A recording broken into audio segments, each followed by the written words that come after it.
Assalamualaikum warahmatullahi wabarakatuh. Hai kawan-kawan, perkenalkan kami dari kelompok 5 yang beranggota Nurul Mukni, Merzatul Mirna, Rizka Munandar, Karmila Anggraini Purang, dan Novananda Sai. Di sini kami akan membahas tentang retardasi mental. Silahkan disimak ya kawan-kawan. Assalamualaikum warahmatullahi wabarakatuh. Perkenalkan, nama saya Nurul Mukni. Saya sebagai moderator untuk kelompok 5, dan hari ini kami akan menjelaskan mengenai retardasi mental, dan saya sendiri yang akan menjelaskan mengenai pengertiannya. Nah, apa sih pengertian daripada retardasi mental itu? Nah, retardasi mental adalah gangguan perkembangan otak yang ditandai dengan nilai IQ di bawah rata-rata. Kemudian, kemampuan untuk melakukan kegiatan sehari-hari juga sangat buruk. Nah, contohnya nih, jika anak berumur 5 tahun kan biasanya sudah bisa berjalan, sudah bisa berlari, bahasanya juga sudah bagus. Nah, apabila dia terkena retardasi mental, dia mungkin bahasanya akan lambat, bisanya lambat tangkapnya, kemudian berlari juga nggak bisa. Nah, selanjutnya juga retardasi mental ini dikenal dengan nama gangguan intelektual. Nah, terjadinya gangguan pada kondisi atau perkembangan otak menjadi penyebab seseorang menderita retardasi mental. Nah, kemudian butuh waktu dan melibatkan banyak orang untuk membantu pasien retardasi mental beradaptasi dengan kondisinya. Nah, apabila ingin dia agar lebih cepat membaik, harus banyak bantuan atau dorongan dari orang lain supaya memberikan efek-efek positif kepada dia. Nah, sekian dari saya. Selanjutnya akan dijelaskan oleh pemateri selanjutnya. Assalamualaikum warahmatullahi wabarakatuh. Nama saya Merzatul Mirna. Saya akan menjelaskan tentang penyebab retardasi atau kelainan mental. Retardasi mental dapat disebabkan oleh gangguan kondisi otak yang dapat terjadi karena beberapa faktor. Antara lain, yang pertama karena cedera, seperti karena kecelakaan lalu lintas atau kecelakaan saat berolahraga. Kemudian gangguan genetik seperti Down syndrome dan hipotiroidisme. Kemudian karena menderita penyakit yang memengaruhi fungsi otak seperti infeksi pada otak, misalnya meningitis atau tumor otak. Kemudian gangguan saat kelahiran seperti kekurangan nutrisi selama kelahiran, infeksi virus dan lainnya. Kemudian gangguan saat melahirkan seperti kekurangan oksigen atau terlahir secara prematur. Namun pada kasus-kasus tertentu penyebab retardasi otak tidak dapat diketahui secara pasti.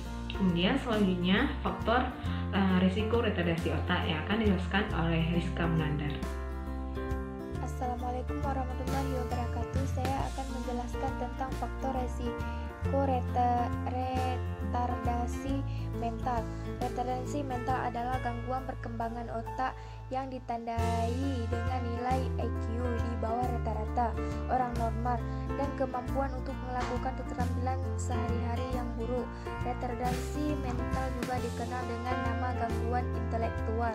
Terjadinya gangguan pada kondisi atau perkembangan otak menjadi penyebab seseorang menderita retardasi mental.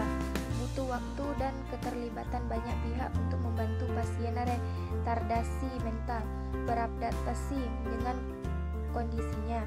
Retardasi mental disebabkan oleh gangguan kondisi otak yang dapat terjadi akibat beberapa faktor.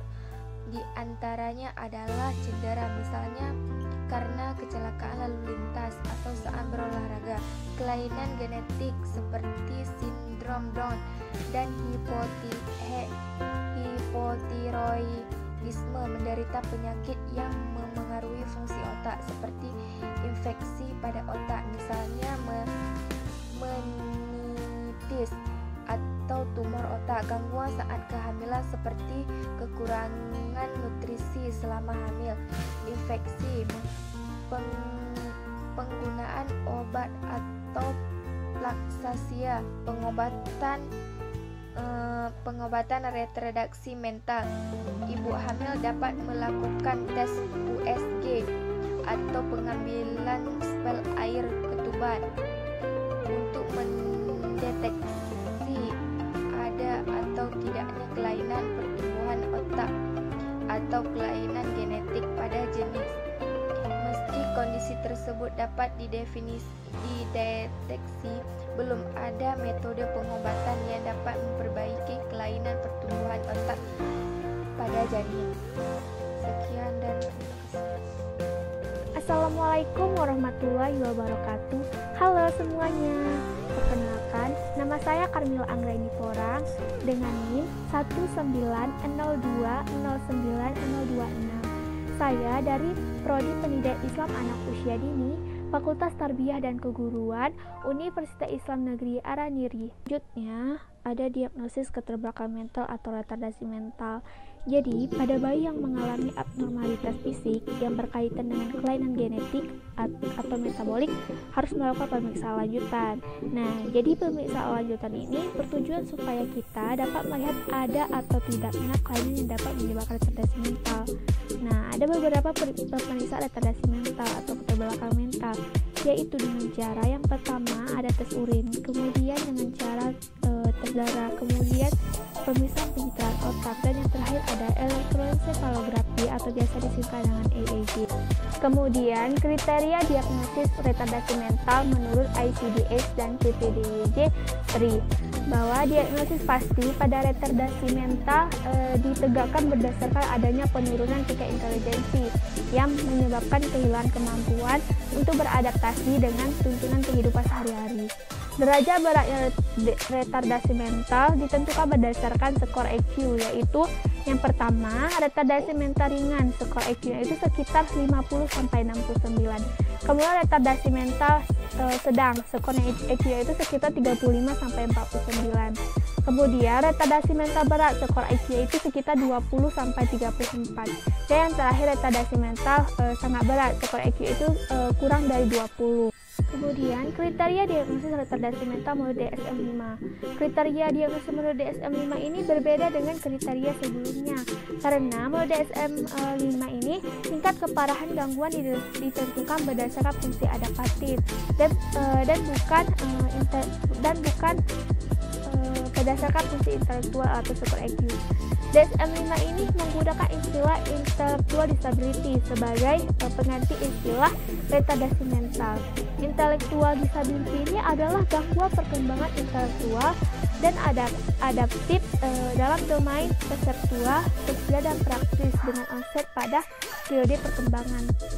Nah, kriteria menurut DSM-5 ini adalah yang pertama, defisit dalam fungsi intelektual termasuk listening, pemecahan masalah, perencanaan, intelektual, pembelajaran akademik, dan kemampuan belajar dari pengalaman.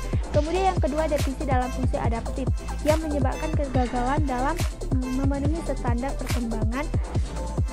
perkembangan dan sosial kultural untuk kemandirian pribadi dan tanggung jawab sosial. Kemudian yang terakhir, onset defisit fungsi intelektual dan adaptif yang terjadi selama masa perkembangan. Assalamualaikum warahmatullahi wabarakatuh. Perkenalkan, nama saya Nova Nandasari dengan NIM 190210047, Prodi Pendidikan Islam Anak Usia Dini, Fakultas Tarbiyah dan Keguruan, Universitas Islam Negeri Araniri. Di sini saya adalah pemateri terakhir. Saya akan menjelaskan tentang pencegahan retardasi mental. Terjadinya retardasi mental dapat dicegah. Pencegahannya retardasi mental dapat dibedakan menjadi dua.